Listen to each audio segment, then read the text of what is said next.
Hello human, welcome back to my wonderful world. Après cette très longue vidéo en 2 parties sur l'analyse de la chanson Just a Girl de No Doubt, aujourd'hui on revient sur les basiques avec l'expression de l'appartenance en anglais. En gros, à qui appartient quoi? Comme il y a différentes manières d'exprimer la possession, eh bien cette vidéo sera divisée en 3 parties. La première partie, les adjectifs possessifs. La deuxième partie, les pronoms possessifs. Et la troisième partie, le S d'appartenance. Alors, si t'es prêt à tout comprendre, en route pour la vidéo!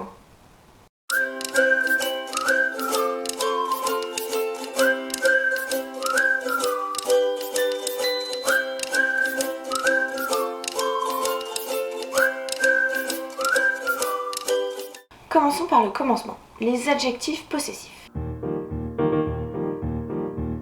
Ce qu'il faut savoir d'abord, c'est qu'en code anglais, les adjectifs ne s'accordent ni en nombre ni en genre. En gros, l'adjectif ne change jamais. Il ne passe ni au masculin ni au féminin, ni du singulier au pluriel. Les adjectifs possessifs en code anglais sont donc beaucoup plus simples à apprendre que ceux en code français. Ils sont au nombre de 7. L'équivalent de mon, ma, mes, c'est my. L'équivalent de ton, ta, tes, ainsi que de votre et vos, c'est your.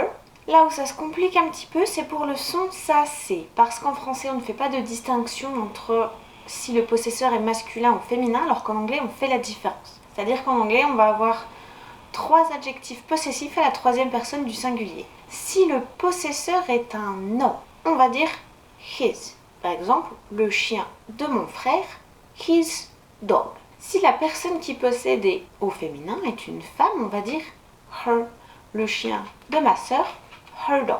Si ce qui possède est neutre, alors ça arrive rarement, mais de temps en temps, on va pouvoir employer cet adjectif possessif. Donc là, il est 6h43, c'est l'heure où tout le monde part au boulot. Donc il y aura peut-être un petit peu de bruit derrière moi, parce que j'habite dans une rue malheureusement très passante. Si celui qui possède est neutre, la majorité des objets, on va dire its. Pour notre ou nos, on va dire our. Et pour leur au singulier et leur au pluriel, on va dire their.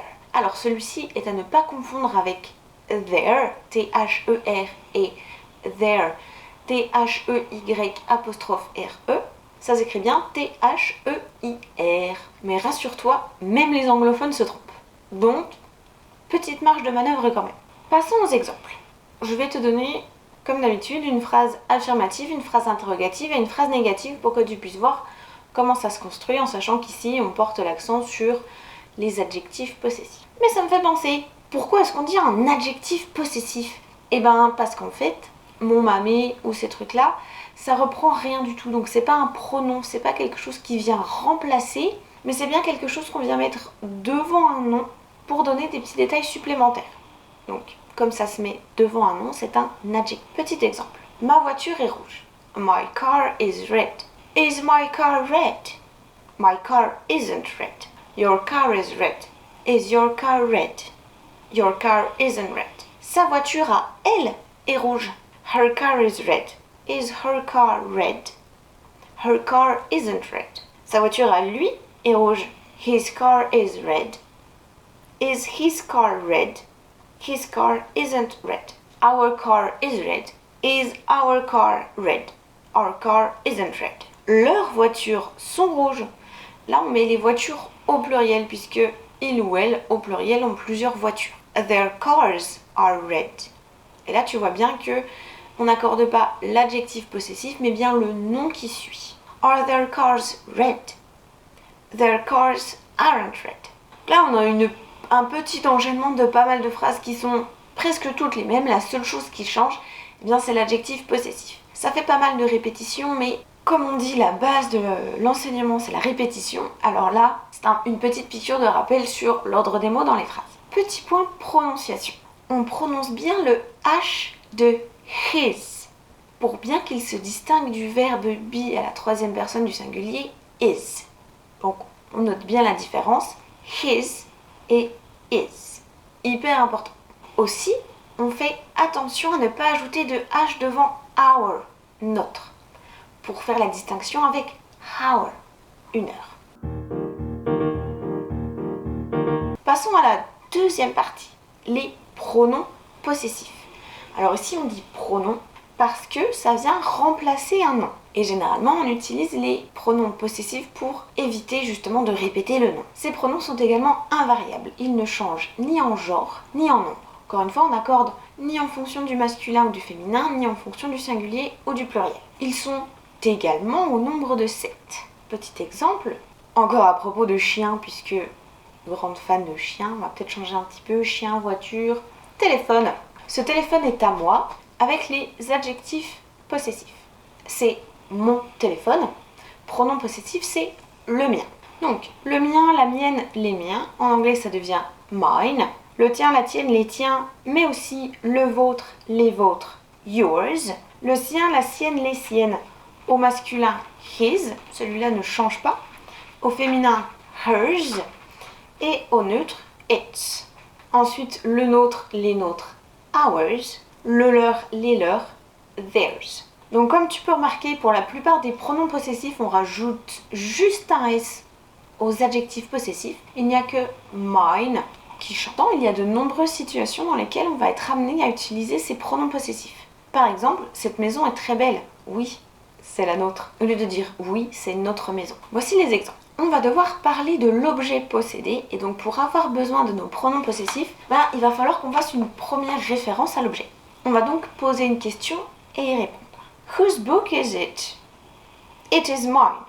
Au lieu de it is my book, bien sûr, en fonction de qui possède l'objet, le livre, on peut dire it is his ou alors it is hers. Ça marche également au pluriel. Whose keys are they? They are mine, they are ours, they are theirs. Au lieu de dire they are my keys, they are your keys ou bien they are their keys. C'est le they et le pronom qui vient reprendre keys. Troisième partie, je t'ai gardé le meilleur pour la fin. On va voir comment dire c'est le ou la chose de telle ou telle personne.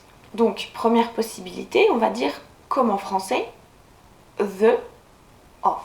Petit exemple, la voiture de ma sœur est rouge. The car of my sister is red. Deuxième possibilité, c'est celle qui pose le plus de difficultés à nous francophones, c'est ce qu'on appelle le S d'appartenance. Donc en code français, on va dire la voiture de ma sœur. On a d'abord le possédé, puis le possesseur. En anglais, comme dans quelques cas, on va inverser, c'est-à-dire que on va dire le possesseur, apostrophe S, et le possédé. Donc, au lieu de dire the car of my sister, on va dire my sister's, apostrophe S, car. Quand il y a plusieurs possesseurs, on n'ajoute pas apostrophe S. C'est-à-dire que si le nom auquel je suis censée rajouter un apostrophe S se termine déjà par un S, je mets juste un apostrophe. Par exemple, pour dire la voiture de mes parents, my parents' car, je vais pas dire my parents' car. Ça fait bizarre. Comme il y a déjà un S, je rajoute juste un petit apostrophe. Petite série d'exemples. La maison de mon oncle, on peut dire soit the house of my uncle ou bien my uncle's house. La voiture de mes parents, the car of my parents' car. Ça marche aussi avec un possédé au pluriel. Les chiens de mon ami, the dogs of my friend's dogs, ou bien les amis de ma famille, the friends of my family's friends. Hyper important aussi de bien prononcer le S du pluriel parce que bien que en code français on ne prononce pas le S, en anglais c'est hyper important de le prononcer. Et voilà, c'est tout pour aujourd'hui. Tu sais tout sur comment exprimer la possession en anglais.